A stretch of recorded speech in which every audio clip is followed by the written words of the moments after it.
নতুন তিনটি ফৌজদারি আইন যথাক্রমে ভারতীয় ন্যায় সংহিতা, ভারতীয় নাগরিক সুরক্ষা সংহিতা এবং ভারতীয় সাক্ষ্য অধিনিয়ম হয়েছিল গত 2024 সালের 1 জুলাই থেকে।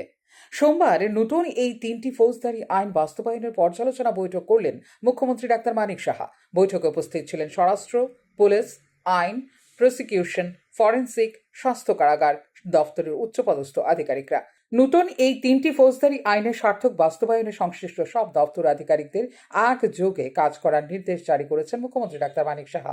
রাজ্যে যে কোনো প্রান্ত থেকে অপরাধী বিরুদ্ধে মামলা লিপিবদ্ধ করার বিধান কার্যকর করার নির্দেশ দিয়েছেন মুখ্যমন্ত্রী। অভিযুক্ত যদি দীর্ঘদিন ধরে পলাতক থাকে তাহলে তার সম্পত্তি বাজেয়াপ্ত করার বিধান বিবেচনা করে তা কার্যকর করার নির্দেশও দিয়েছেন মুখ্যমন্ত্রী।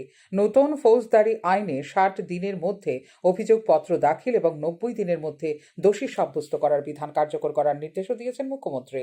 ফৌজদারি বিচার ব্যবস্থার আমূল সংস্কারের মাধ্যমে বিশেষত নারী, শিশু ও রাষ্ট্রের বিরুদ্ধে সংঘটিত অপরাধকে অগ্রাধিকার দিয়ে বিবেচনা করার নির্দেশ দিয়েছেন মুখ্যমন্ত্রী। ভারতীয় দণ্ডবিধির 511টি ধারার পরিবর্তে ভারতীয় ন্যায় সংহিতায় 358টি ধারা সংযোজিত হয়েছে এবং 6টি ক্যাটাগরির অপরাধের জন্য কমিউনিটি সার্ভিসের অন্তর্গত শাস্তির দাবি রয়েছে। ভারতীয় ন্যায় সংহিতায় 7টি নতুন ধারা প্রবর্তন করা হয়েছে। ভারতীয় ন্যায় সংহিতায় মোট 20টি নতুন ধরনের অপরাধ সংযোজিত হয়েছে এবং তার মধ্যে 33টি অপরাধের জন্য কারাবাসের শাস্তির বিধান রাখা হয়েছে। এই বিষয়গুলি যথাযথভাবে বাস্তবায়নের জন্য পুলিশ এবং আইন বিশেষজ্ঞদের নিজেদের মধ্যে সময়ে সময়ে আলোচনা পর্যালোচনার উপর গুরুত্ব আরোপ করেছেন মুখ্যমন্ত্রী ডাক্তার মানিক সাহা। এই নতুন তিনটি ফৌজদারি আইনের উল্লেখযোগ্য বিষয়গুলি হল ইলেকট্রনিক মাধ্যমেও এফআইআর অর্থাৎ এফআইআর এর সার্থক বাস্তবায়নের গুরুত্ব আরোপ করেছেন মুখ্যমন্ত্রী ডাক্তার মানিক সাহা।